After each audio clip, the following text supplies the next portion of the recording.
Joining us tonight is Senator Rand Paul, member of the Senate Foreign Relations and Homeland Security Committee. Senator, great to have you with us.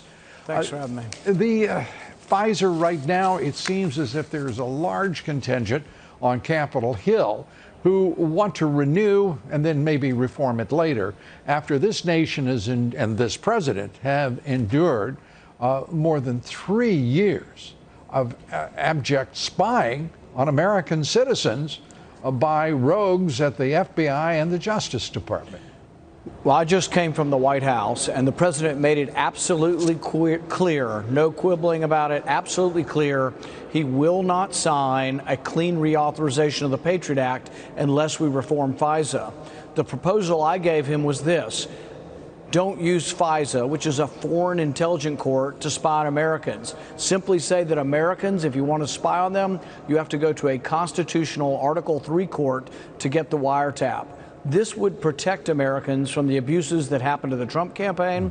But these abuses could happen to Republicans or Democrats if we have biased people in either the FBI or in the intelligence agencies. So I think the best reform is let's take Americans out of FISA and let's keep the foreign surveillance court targeted towards foreigners. I think that makes all the sense in the world, Senator, and that's great news that the president will stand and demand reform of those FISA courts that have beleaguered him, which has violated his constitutional rights for years. Yeah, and it's not a done deal yet, though, because there were many voices in the room who don't want to reform it. They want to rubber stamp it, and their loyalty is to the deep state and not to the president and not really to fairness or the Constitution. So I can tell you it was a spirited debate, but I can tell you the president absolutely sides with those of us who say there has to be reform, and he's not signing any bill that doesn't have reform on it. Well, I know one person who wants that bill to be passed without reform, and that's Mitch McConnell. And he said this: if we could roll this soundbite, if you'd bear with us, Senator, I'm told that it's not there. He said in that soundbite, if we're unable to resolve, my preference would be for another extension, which gives us more time to talk. And for those interested in FISA reform, I put myself in that camp. The Attorney General is addressing that himself. I have to say, it is, to me, dispiriting to hear a senior Republican official speak like that of a law that has been so misused and abused.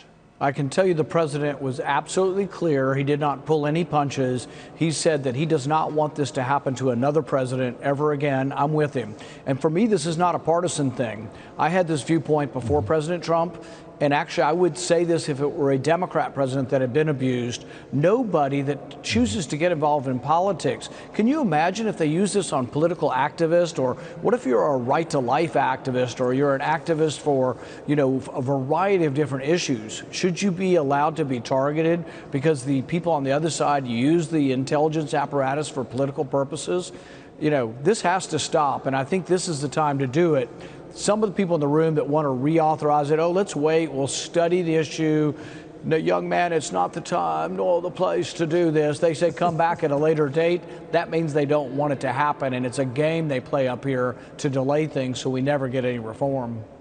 Are we going to get reform this time? The president on the side of right, I can't imagine too many people successfully standing against him. I think the reason we will is because typically presidential power is protected by all presidents of both parties. Congress tries to take some of that power back for the people. But here we have a president who's been abused by executive power of the previous president, and he sees very clearly that this power, you know, can be abusively used. And so, no, I don't think President Trump is weak on this issue. I don't think he's pulling any punches. He wants real reform. He told them that. And the people who push back, he said, I tell people every night at these rallies, I'm going to fix this problem. Look what they did to me. I'm going to fix this problem. And he says we can't go out there to the American people and say, oh, well, we just reauthorized it with no reforms. What would they think of us? So the president knows that this has to be fixed. He feels strongly about it. I feel strongly about it. Mike Lee and Jim Jordan and the other reformers, Mark Meadows, we all feel strongly something has to be done. So I think our voices were loud. The president was with us, and we'll see. But I think nothing is going to be passed without real reform. Well, that is great news you bring us from that meeting. I want to turn very quickly to Lindsey Graham, the head of the Judiciary Committee, who's been promising that there would be investigation. He would investigate the investigators. We have seen nothing but statements from him, and we've heard nothing but remarks from him, and sometimes they don't all line up. And at this point, 13 months in, he has done absolutely nothing to carry out that investigation.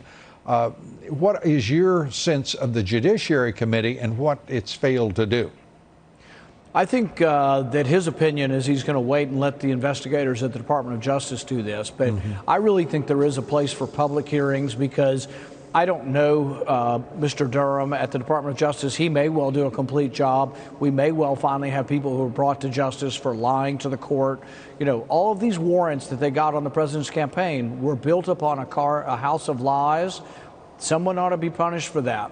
And so I think we could use the Senate Judiciary Committee, but I don't know that we're necessarily going to. I think what's going to happen is we're going to have to wait to see what the Department of Justice does. But I'm not a real big fan of letting government investigate itself, the same branch of government investigate itself. We keep our fingers crossed that the people who abuse the system will be punished, but I don't think there's any guarantee of that. No guarantee of it. Senator Ron Johnson, I have to compliment for putting out seeking the first subpoena tied to Biden and Burisma. He's actually trying to do something. And I support him on that. I will vote on that. We don't know if we have all the Republicans. So look at that committee and think about who you think might not vote with us. And we need to let people know who those people are, because I will vote with Senator Johnson on allowing him to have the subpoena power. But there are some Republicans hanging in the balance. Well, those hanging in the balance may be elevating themselves on their own petard. We're going to be putting their names out, all who resist any kind of effort to do the right thing and to hold accountable those who've done wrong to this country and to this president for years now. Senator Rand Paul, we appreciate everything you're doing. Thank you so much for being with us here tonight. Thanks.